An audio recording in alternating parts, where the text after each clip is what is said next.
Hey, what is good guys? Welcome back to my channel, Kelechi here. So I am shooting this video with the Tecno Phantom X, and in this episode is my full camera review of the Tecno Phantom X. Of course, it is aimed at helping you make the best purchase decisions and get to know the camera details of this smartphone. So guys, I am shooting in 4K 30 frames from the double front facing camera of this device. Of course guys, it is beautiful. You can see the background details is intact.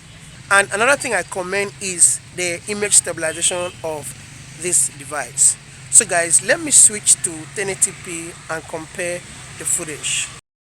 Wow guys, okay, so this is 1080p. I'm currently shooting 1080p 60 frames, and it looks like the color is quite different from the 4K. The colors are punchy and the background is full of details. You can see every single color is being defined right here in this beautiful garden.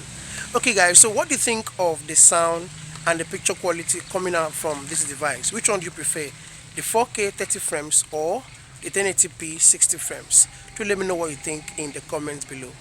So without further ado guys, let's go.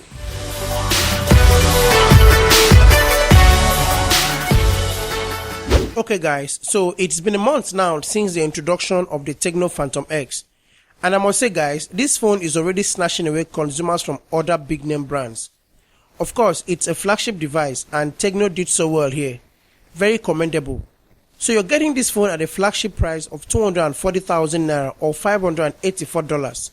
And what you have here is a total 5 camera lenses, 8 gigs of RAM and a big 256 gigs of internal storage with the MediaTek Helio G95 system on chip. The main camera lens is a 15 megapixel lens with laser autofocus. You also have a 13 megapixel telephoto lens with 2x zoom and then an 8 megapixel ultra wide camera lens. The curved AMOLED display sports a dual punch hole camera lenses of a 48 megapixel camera lens and then an 8 megapixel ultra wide. So when you launch the camera app, the interface is pretty smooth and quite simple. Yes, you can easily switch between each camera modes of your choice, from the AI cam, beauty, portrait and the super night. You can as well swipe up to access other camera modes that you can easily switch to. So starting with the main camera of this device, this is a daylight shot taken with the 15 megapixel camera. It's very impressive, and if you recall in my full review, I did mention that more pixels doesn't equal a good camera, but it's the ability to capture clearly the image with enough details that makes it a good camera device. So what you're looking at is clear and decent enough, and I'm happy with the overall sharpness of the image and also the color retention. Even when you zoom in on the image, you tend to lose quality a bit, but overall it is good with low noise in the picture quality. Now looking at this image, there's a lot of work done here and it appears to be quite saturated. That's because the camera lens here has the ability to automatically optimize and also enhance your images, adding beauty to it with a good saturation and contrast level. You can also disable it if you want. Interestingly, outdoor images look so good, with lots of details and punchy colors. When it comes to wide angle lens, it falls behind a bit. It's an 8 megapixel lens, and looking at these images, the sharpness level has dropped a bit, but the saturation level is still okay and the colors are not missing. Like the blue sky, it is not completely blown out and the flowers are obviously green.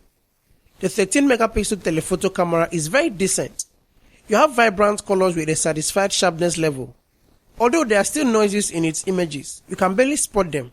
That's because of the consistency in the color reproduction. There is no dedicated macro camera lens, so the 8 megapixel ultra wide takes on the responsibility in some major cases since it supports autofocus and also offers an 8 megapixel resolution. Even when you're shooting, the autofocus makes the experience better.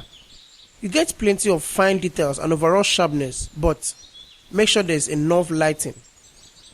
Shooting a video with a 15 megapixel camera lens is a different experience altogether, whether it's an indoor or outdoor shot.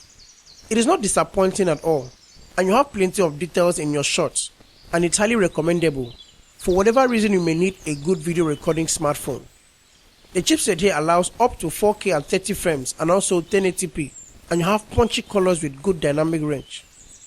It is the clarity of the pictures that makes it unique, and you can also record in slow motion up to 720p at 960 frames per second, with quite some few details missing, but it is not so bad. The Tecno Phantom X includes a film mode with customizable video templates, and they come together with a variety of transitions, camera movements and music choices. Yes, and it comes in handy for all your social media postings.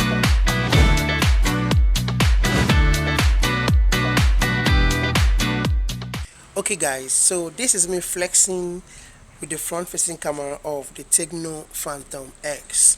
I'm shooting in 4K 30 frames. Do let me know what you think about the sound and the picture quality. The front facing camera is not a total letdown, whether in portrait or not.